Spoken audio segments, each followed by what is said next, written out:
Hello, today we are going to talk about minimum stock level ordering in ConnectWise. This is an underutilized feature of ConnectWise and it allows your ConnectWise PSA to work a little bit more like a warehouse management system. And I'm going to show you how to set up your minimum stock level so that you can always make sure you have enough stock on hand. Before we get started, what is a minimum stock level? Well, if you've decided that you would always like to carry 10 Rally Bar Minis in stock, you want to make sure that you set a minimum stock level of 10 so that if the on-hand inventory drops below that number, ConnectWise will automatically remind you to go ahead and purchase those. Where you're going to see anything that you need to purchase is going to be in your purchasing approvals or purchasing screen. But first I'm going to show you the number one mistake that happens every time someone decides to start setting up their minimum stock level purchases. What they do is they go into their procurement product catalog and they are going to select the product they'd like to order a minimum stock level on.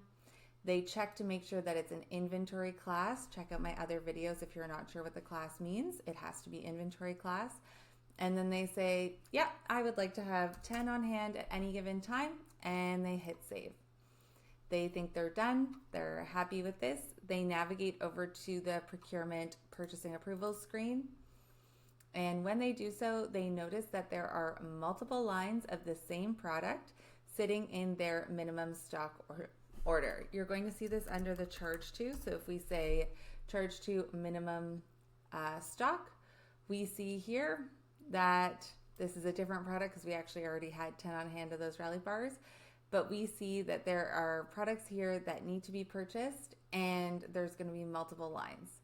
The reason being, if you go back into the product catalog, this is not where you're going to put your default minimum stock level, especially if you have more than one warehouse.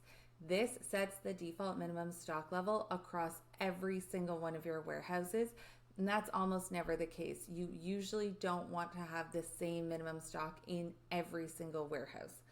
So I'm going to delete this and I'm going to hit save. Instead, I'm going to go to the minimum stock levels tab right here, minimum stock levels, and I'm going to build a new minimum stock level for one specific warehouse. So I'm going to say new.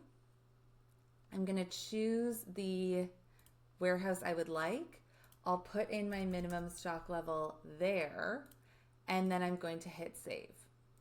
This is a more discreet way of organizing your minimum stock levels, and this allows you to do it at a warehouse by warehouse level. Now, if we go back into purchasing approvals and I'm going to refresh, I can see that I have a minimum stock level order for my Rally Bars where I need to order 51 units for that location. It's already checked to make sure that I have 48 on hand, so I'll need to order 51 additional ones to bring me up to that 100 units. From there, it's very simple. You just approve it and send it to purchasing. In purchasing, you purchase it normally. These are going to be stock orders, so you can just select them, create your purchase order, and flow through the regular purchasing and receiving process. That will make sure that you're always at that 100 that you set for one specific warehouse.